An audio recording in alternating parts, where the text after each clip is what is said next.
بسم الله الرحمن الرحيم.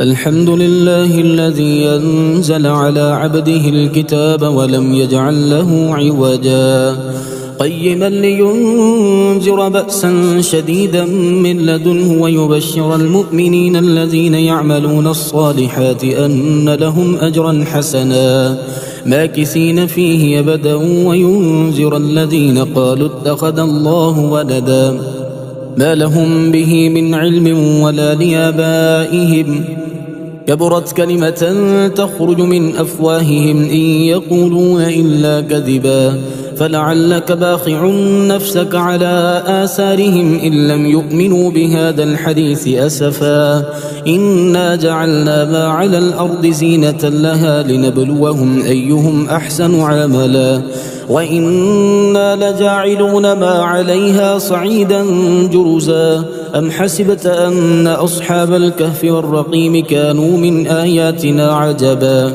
إذ أوى الفتية إلى الكهف فقالوا ربنا آتنا من لدنك رحمة وهيئ لنا من أمرنا رشدا فضربنا على آذانهم في الكهف سنين عددا ثم بعثناهم لنعلم أي الحزبين يحصى لما لبثوا أمدا نحن نقص عليك نبأهم بالحق إنهم فتية آمنوا بربهم وزدناهم هدى وربطنا على قلوبهم إذ قاموا فقالوا ربنا رب السماوات والأرض لن ندعو من دونه إلها لقد قلنا إذا شططا هؤلاء قوم اتخذوا من دونه آلهة لولا يأتون عليهم بسلطان بين فمن أظلم ممن افترى على الله كذبا وإذ اعتزلتموهم وما يعبدون إلا الله فأووا إلى الكهف ينشر لكم ربكم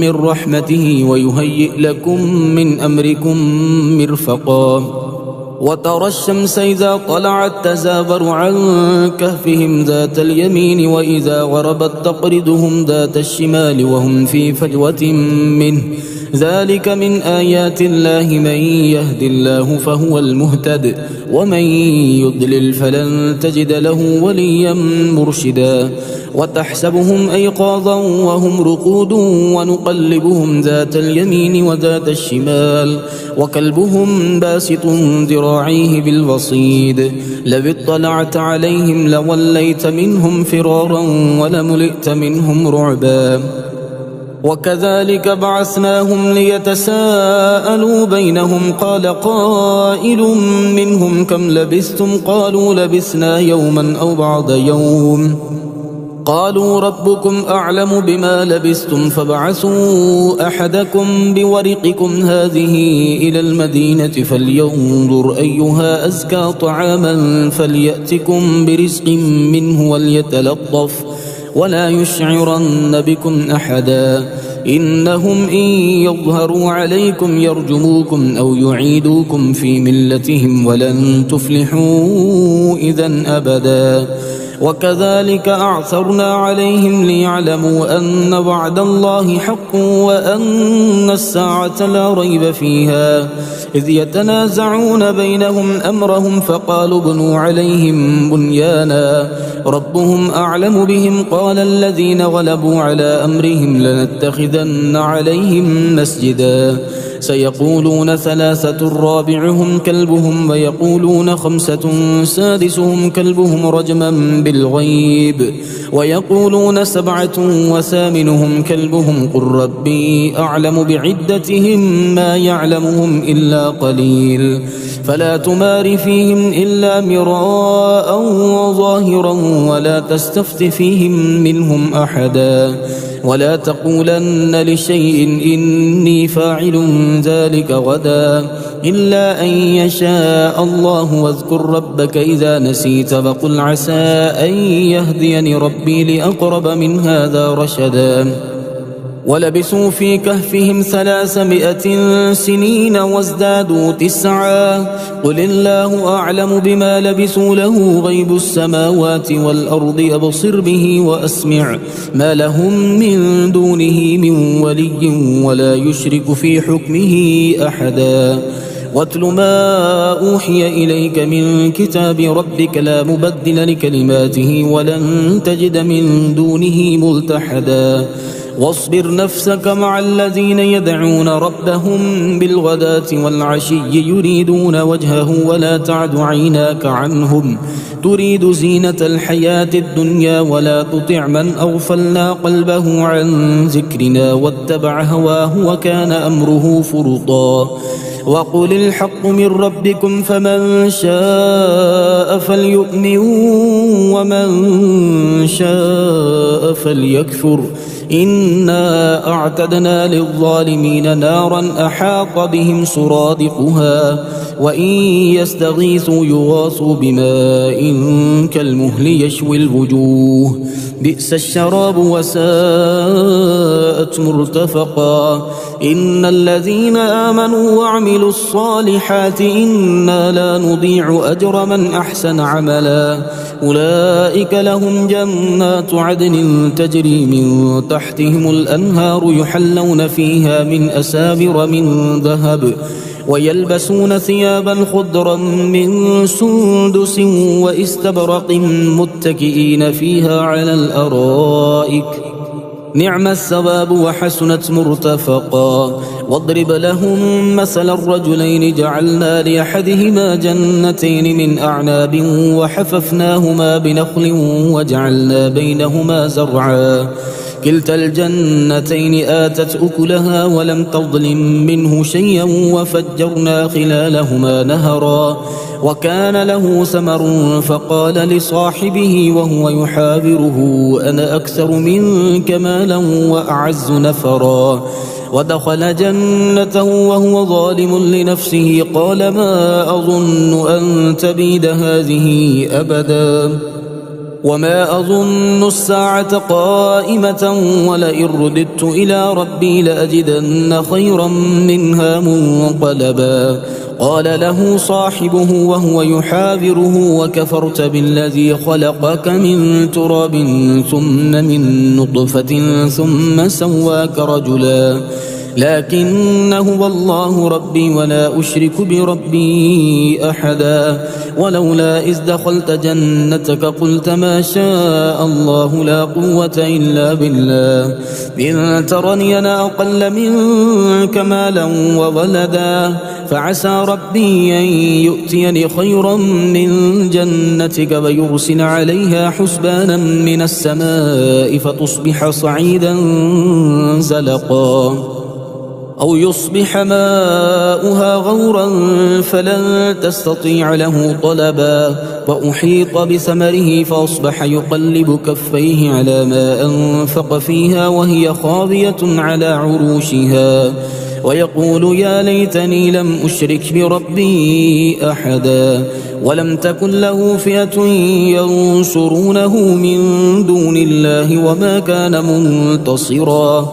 هنالك الولاية لله الحق وخير ثوابا وخير عقبا واضرب لهم مثل الحياة الدنيا كماء إن أنزلناه من السماء فاختلط به نبات الأرض فأصبح هشيما تذروه الرياح وكان الله على كل شيء مقتدرا المال والبنون زينة الحياة الدنيا والباقيات الصالحات خير عند ربك ثوابا وخير أملا ويوم نسير الجبال وترى الأرض بارزة وحشرناهم فلم نغادر منهم أحدا وعرضوا على ربك صفا لقد جئتمونا كما خلقناكم أول مرة بل زعمتم أن لن نجعل لكم موعدا ووضع الكتاب فترى المجرمين مشفقين مما فيه ويقولون يا ويلتنا ما لهذا الكتاب لا يغادر صغيرة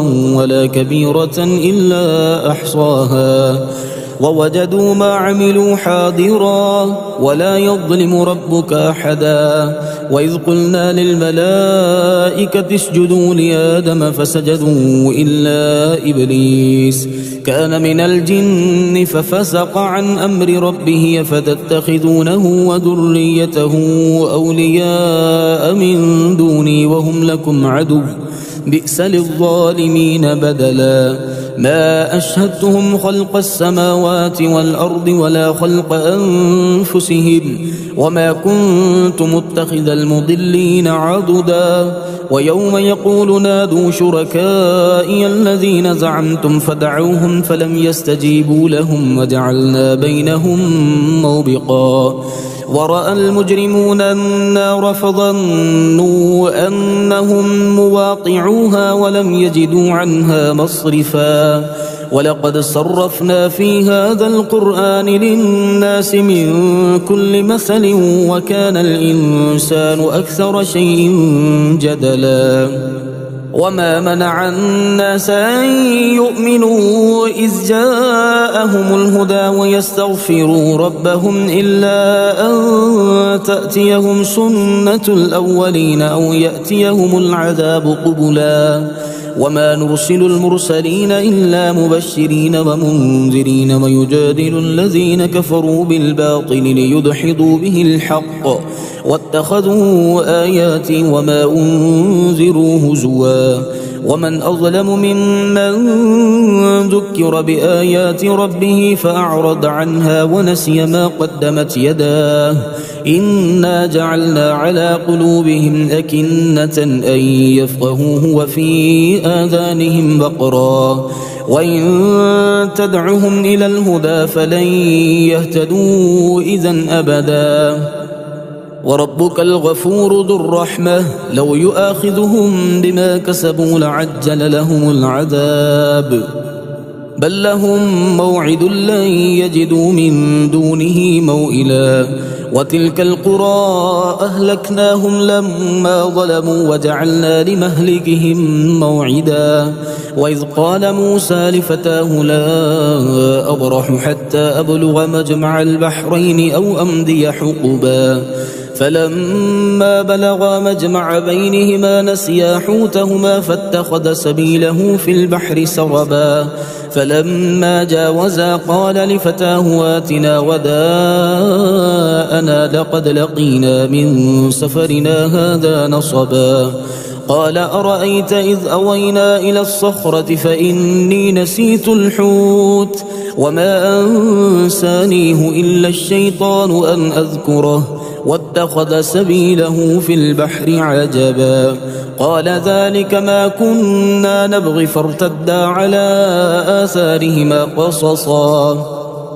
فوجدا عبدا من عبادنا آتيناه رحمة من عندنا وعلمناه من لدنا علما. قال له موسى هل أتبعك على أن تعلمني مما علمت رشدا. قال إنك لن تستطيع معي صبرا وكيف تصبر على ما لم تحط به خبرا. قال ستجدني إن شاء الله صابرا ولا أعصي لك أمرا. قال فإن اتبعتني فلا تسألني عن شيء حتى أحدث لك منه ذكرا. فانطلقا حتى إذا ركبا في السفينة خرقها قال أخرقتها لتغرق أهلها لقد جئت شيئا إمرا. قال ألم أقل إنك لن تستطيع معي صبرا. قال لا تؤاخذني بما نسيت ولا ترهقني من أمري عسرا. فانطلقا حتى إذا لقيا غلاما فقتله قال أقتلت نفسا زكية بغير نفس لقد جئت شيئا نكرا. قال ألم أقل لك إنك لن تستطيع معي صبرا.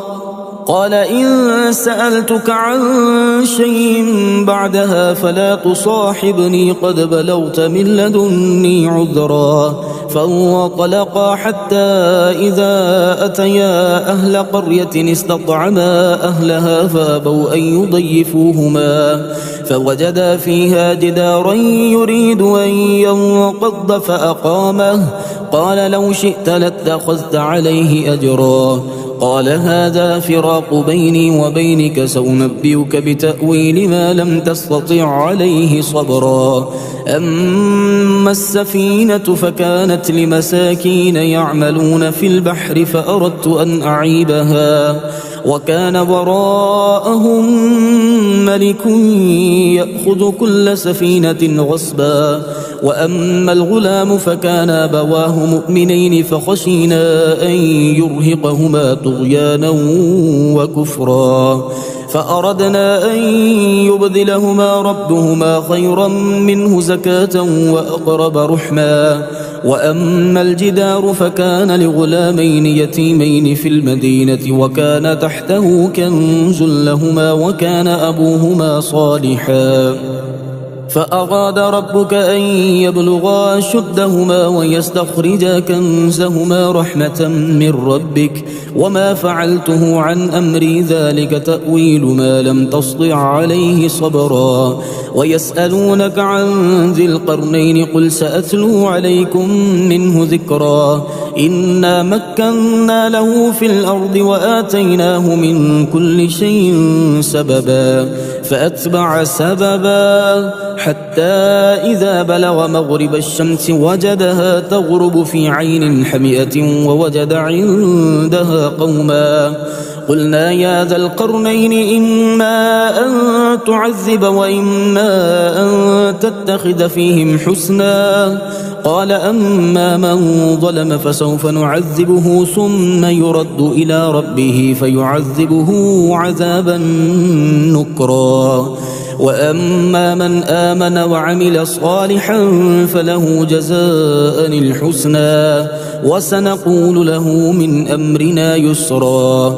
ثم أتبع سببا حتى إذا بلغ مطلع الشمس وجدها تطلع على قوم لم نجعل لهم من دونها سترا.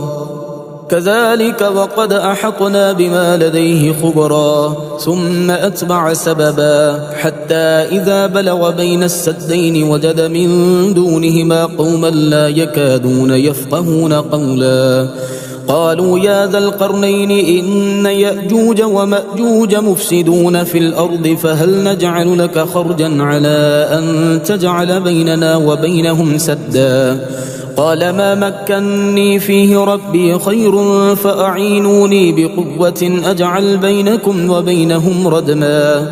آتوني زبر الحديد حتى إذا ساوى بين الصدفين قال انفخوا حتى إذا جعله نارا قال آتوني أفرغ عليه قطرا.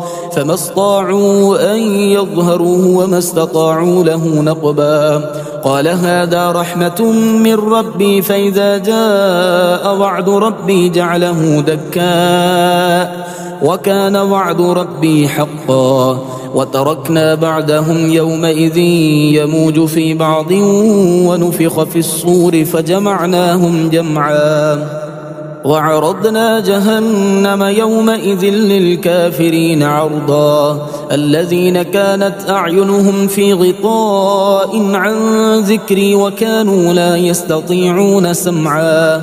أفحسب الذين كفروا أن يتخذوا عبادي من دوني أولياء إنا أعتدنا جهنم للكافرين نزلا.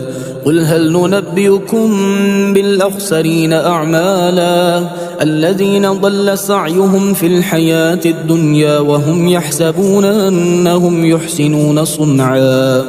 أولئك الذين كفروا بآيات ربهم ولقائه فحبطت أعمالهم فلا نقيم لهم يوم القيامة وزنا. ذلك جزاؤهم جهنم بما كفروا واتخذوا آياتي ورسلي هزوا إن الذين آمنوا وعملوا الصالحات كانت لهم جنات الفردوس نزلا خالدين فيها لا يبغون عنها حولا قل لو كان البحر مدادا لكلمات ربي لنفد البحر قبل أن تنفد كلمات ربي ولو جئنا بمثله مددا قل إنما أنا بشر مثلكم يوحى إلي أنما إلهكم إله واحد فمن كان يرجو لقاء ربه فليعمل عملا صالحا ولا يشرك بعبادة ربه أحدا